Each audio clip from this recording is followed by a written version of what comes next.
In this video, you'll learn how to add users in your Bluehost account so you can safely share access without handing over your main login.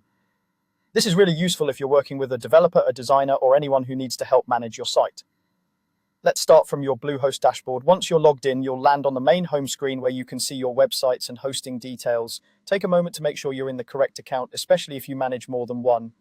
Everything we're about to do will happen from this dashboard area. From here, look toward the upper right corner of the screen for your profile icon. This is usually a small circle or avatar, sometimes showing an initial or a generic user image. Go ahead and click that profile icon. When you do, a small drop-down menu will appear with a few account-related options. In that drop-down, you'll see an option labeled Users and Roles. This is where Bluehost lets you control who has access to your account and what they're allowed to do. Click on Users and Roles to open the user management page. On this page, you'll see any existing users that already have access, along with their roles or permission levels. This is also where you can make changes in the future, like updating someone's role or removing access if they no longer need it.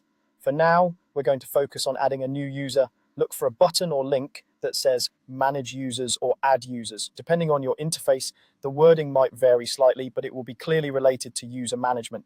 Click that option to start creating a new user. Once you click to add a user, you'll be taken to a form where you can fill in their information. This usually includes basic details like their name and email address. The email is important because that's where they'll receive their invitation and login details, so double check that it's correct. You'll also see options to assign a role or set their permissions.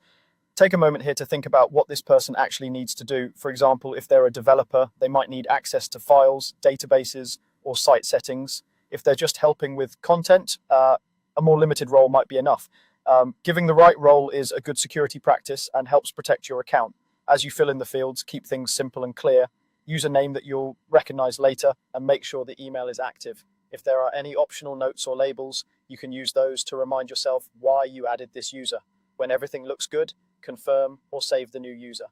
Bluehost will typically send an email invitation to the address you provided, guiding that person through setting up their own login. Once they accept, they'll appear in your user list with the role you assigned. That's all there is to it. You've now added a user to your Bluehost account, giving them the access they need while keeping your main credentials secure.